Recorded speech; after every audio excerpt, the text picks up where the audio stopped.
Assalamualaikum warahmatullahi wabarakatuh. Hai semuanya, apa kabar kalian hari ini? Bertemu lagi dengan saya, Bu Alfira Rosadian. Pada video edukasi pembelajaran kali ini, saya masih akan membahas bab yang sama dengan sebelumnya, yaitu terkait bab badan usaha dalam perekonomian, dengan subbab yang berjudul koperasi. Pertemuan lalu kita sudah belajar memahami apa itu koperasi, kemudian bagaimana cara pendiriannya. Kita juga sudah belajar apa itu SHU dan perhitungannya. Sekarang kita akan belajar terkait koperasi sekolah. Sebelum memulai pembelajaran kali ini, kita awali pembelajaran ini dengan bacaan basmalah agar pembelajaran kali ini berjalan dengan lancar dan dapat memberikan ilmu yang bermanfaat untuk kalian semuanya. Bismillahirrohmanirrohim. Agar kalian memahami materi ini, simak dan tonton video ini hingga selesai.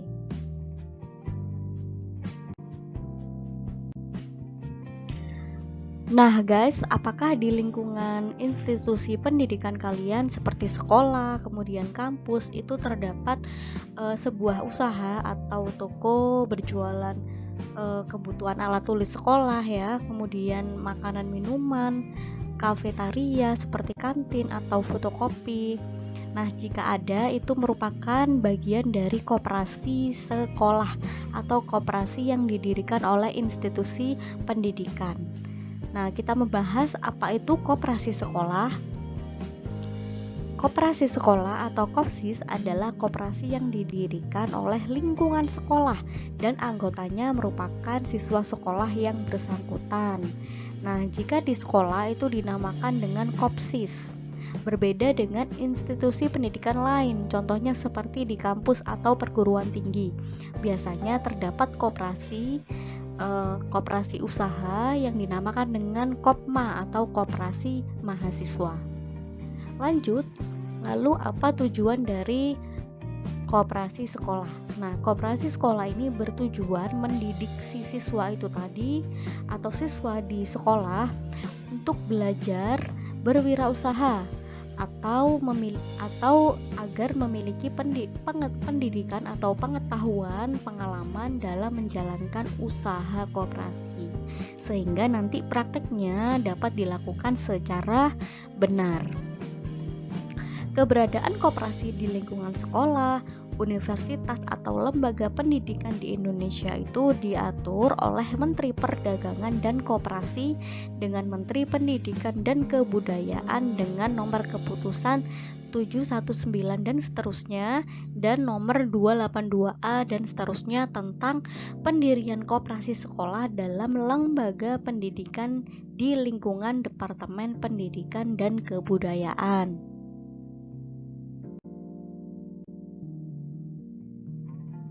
Nah, sama halnya dengan pendirian koperasi secara umumnya, di dalam pendirian koperasi sekolah itu juga ada tahap-tahapnya, mulai tahap persiapan hingga tahap penentuan jenis barang dan usaha koperasi di dalam sekolah.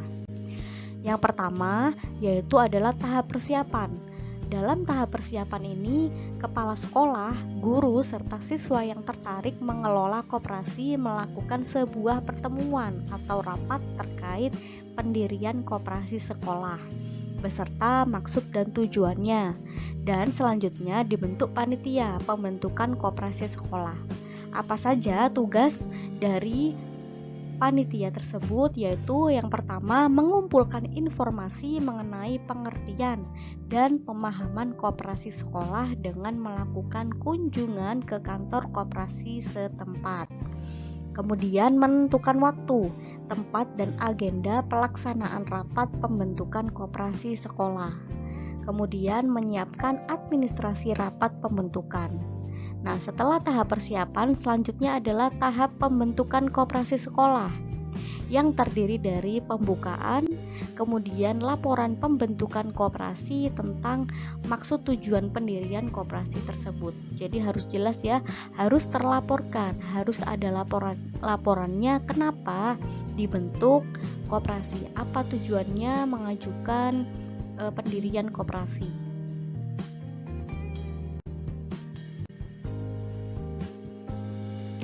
Selanjutnya pada tahap pembukaan yaitu penjelasan dan pengarahan tentang pembentukan koperasi sekolah dan utusan kantor koperasinya. Kemudian pembacaan tata tertib rapat, pembentukan dan pemilihan pengurus koperasi sekolahnya. Kemudian persetujuan rapat tentang pembentukan koperasi sekolah. Selanjutnya adalah pembahasan dan penetapan AD dan ART koperasi sekolah. Sama ya dengan pembentukan koperasi umum. Kemudian rencana kerja dan rencana anggaran belanja koperasi sekolah. Selanjutnya pemilihan pengurusnya dan pengawas koperasi sekolah.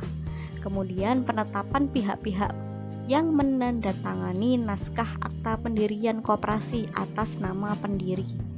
Selanjutnya pengajuan usul dan peserta, kemudian pengucapan sumpah atau janji pengurus dan pengawas koperasi sekolah yang telah dipilih. Selanjutnya adalah tahap pengajuan pendirian koperasi sekolah.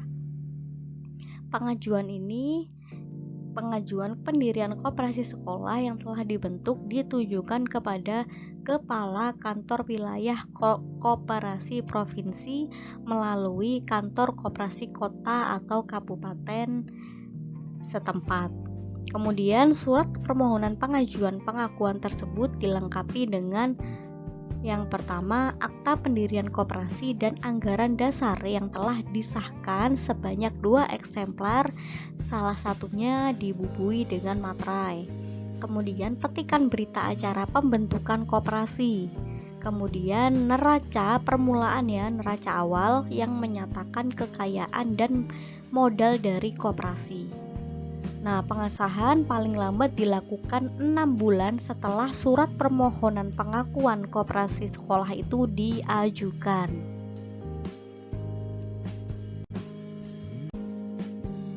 Tahap selanjutnya yaitu tahap menentukan jenis atau usaha dari koperasi sekolah itu apa saja. Jadi tahap ditentukan dulu dibentuknya koperasi sekolah itu untuk apa? Untuk jenis usaha apa? Nah, di sini setelah Kopsis terbentuk dan diakui keberadaannya oleh kantor, kabupaten maupun kota, selanjutnya pengurus menentukan jenis barang yang akan dipasarkan di sekolah tersebut atau barang yang dijual ya. Barang yang dijual ini harus terkait dengan kegiatan belajar mengajar di sekolah. Misalkan fotokopi, penyediaan fotokopi, kemudian penjualan alat tulis sekolah, contohnya seperti itu. Nah, selanjutnya adalah struktur dari organisasi koperasi sekolah yang terdiri dari 1. Rapat anggota merupakan pemegang kekuasaan tertinggi dalam koperasi siswa, sama dengan pembentukan koperasi umumnya, yaitu bahwa rapat anggota ini memiliki kedudukan tertinggi dalam koperasi. Kemudian yang kedua, pengurus koperasi siswa biasanya terdiri dari ketua, sekretaris, bendahara, serta seksi-seksi lain yang dipilih dari anggota siswa. Kemudian yang ketiga, struktur ketiga yaitu pengawas koperasi. Nah, pengawas koperasi ini bertugas mengawasi jalannya koperasi yang dikelola oleh pengurus. Kemudian badan penasehat koperasi. Badan penasehat koperasi ini diperlukan untuk menunjang keberhasilan kepengurusan koperasi di sekolah. Itu merupakan tugas atau wewenang badan penasehat koperasi. Anggota badan penasehat ini adalah kepala sekolah dan wakil yang ditunjuk oleh komite sekolah. Kemudian pembina dan pelindung. Pengurus dan para anggota koperasi perlu dibina agar benar-benar ikut aktif dalam koperasi.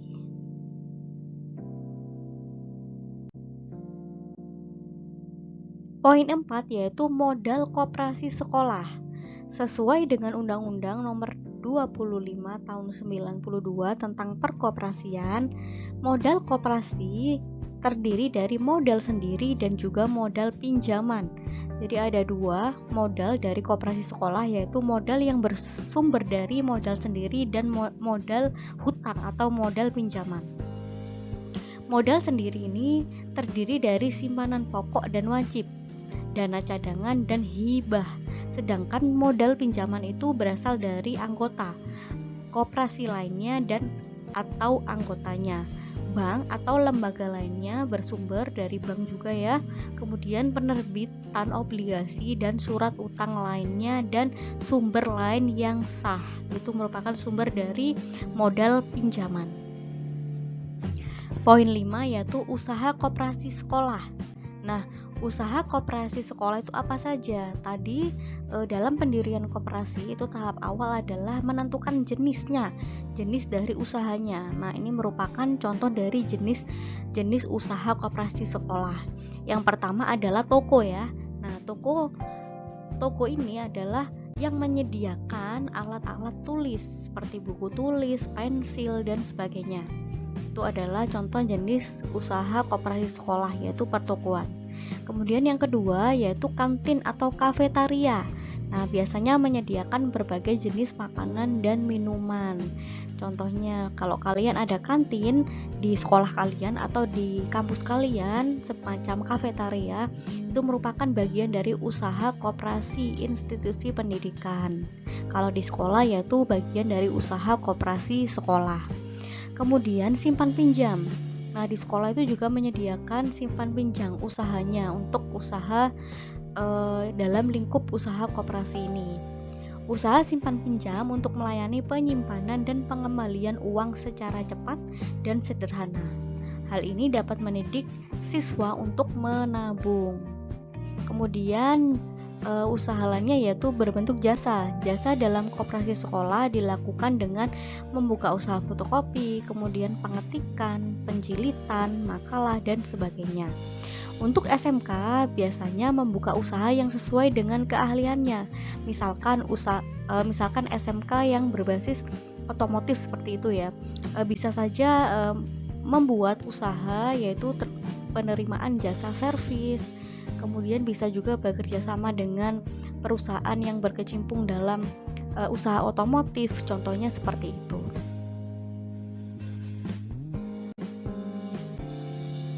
Apa saja manfaat didirikannya koperasi sekolah? Yang pertama, merupakan alat pendidikan dan penerapan pengetahuan di bidang ekonomi berasas gotong royong.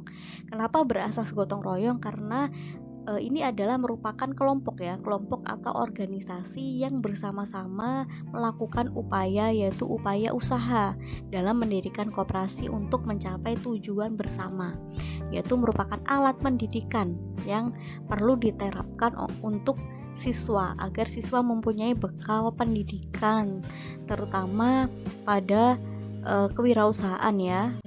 Kemudian merupakan alat untuk mengusahakan kebutuhan sekolah bagi para siswa. Jadi memudahkan ketika ada koperasi sekolah misalkan menjual alat-alat tulis, kemudian menyediakan fotokopi, itu merupakan sarana ya untuk memudahkan siswa dalam memenuhi kebutuhannya. Misalkan membutuhkan alat tulis, kemudian membutuhkan fotokopi berkas sekolah, itu semakin mudah jika ada koperasi sekolah. Kemudian sebagai tempat kegiatan menabung di sekolah. Nah, karena jenis dari koperasi sekolah ini juga sebagai sarana simpan pinjam, di situ kan ada simpan juga pinjam. Nah, simpan ini juga mengajarkan si siswa ini untuk belajar menabung. Nah, itu merupakan manfaat dari koperasi sekolah.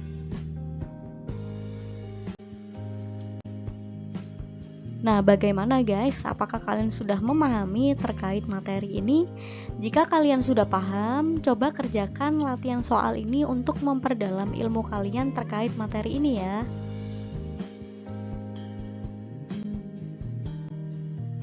Itu dia materi yang bisa saya sampaikan terkait bab badan usaha dalam perekonomian dengan subbab yang berjudul koperasi. Bab berikutnya akan kita bahas pada pertemuan selanjutnya. Kita akhiri pembelajaran kali ini dengan bacaan hamdalah. Alhamdulillahirabbil alamin. Terima kasih. Wassalamualaikum warahmatullahi wabarakatuh.